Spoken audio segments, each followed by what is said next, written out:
ঈদযাত্রায় ঘরমুখো মানুষের স্বস্তি দিতে প্রস্তুত ঢাকা আরিচা মহাসড়ক। খনাখন্দ আর ভাঙাচোরা অংশ মেরামত করায় এবারে অনেকটাই স্বস্তি ফিরবে বলে আশা করছেন সংশ্লিষ্টরা। তবে এই মহাসড়কে বিড়ম্বনার কারণ হতে পারে 3 চাকার যানবাহন।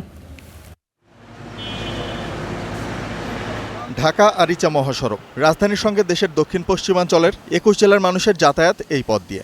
স্বাভাবিক সময়ে যানবাহনের চাপ তুলনামূলক কম থাকলেও ঈদ ঘিরে তা বেড়ে যায় কয়েক গুণ। একসময় এই পথে ঘরমুখো মানুষের ঈদযাত্রা চরম দুর্ভোগে পরিণত হতো, যদিও এখন সেই চিত্র বদলেছে। মহাসড়কটি 2 লেন থেকে 4 লেনে উন্নীত করার পাশাপাশি বিভিন্ন স্থানে সংস্কার কাজের কারণে পাল্টে গেছে আগের চিত্র। ফলে এবার স্বস্তির যাত্রার আশায় যাত্রী ও চালকরা। আমরা অনেকটাই স্বাচ্ছন্দ্য বোধে বাড়িতে পৌঁছাইতে পারবো, ঈদের ভিতরে বেশি জ্যাম থাকবে না আর কি, আশাবাদী আমরা। রাস্তাঘাট একদম পরিস্থিতি খুবই ভালো, কোনো জ্যামজট সৃষ্টি তেমন হয় না। আর ঈদ রোজার হিসাবে রাস্তাঘাট খুব ফাঁকা আছে। তবে বর্তমানে এই মহাসড়কে গলার কাটা 3 চাকার যানবাহন। অবাধে চলছে অটোরিকশা, ভ্যান, লেগুনা, ইজি বাইক, মাহেন্দ্র ও টমটম। অদক্ষ চালকদের বেপরোয়া গতি ও ঝুঁকিপূর্ণ ওভারটেকিংয়ের কারণে বাড়ছে দুর্ঘটনার ঝুঁকি। হাইওয়ে রোডের ভিতরে 1 নম্বর হলে অটোরিকশা বন্ধ করতে হবে, আর 2 নম্বরে মোটরসাইকেলের নিরাপত্তা করতে হবে।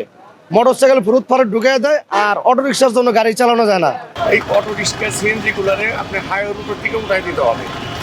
1 নম্বর এদেরকে পকেট রাস্তা দিয়ে দেয়।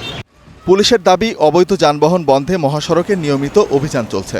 3 চাকার যানগুলি যাতে মেন রাস্তাতে এসে বাধাগ্রস্ত না করতে পারে।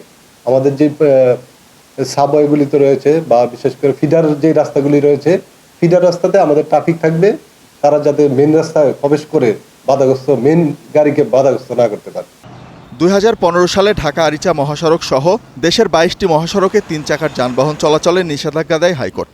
তবে বাস্তবে তা মানা হচ্ছে না। Desk report, star news.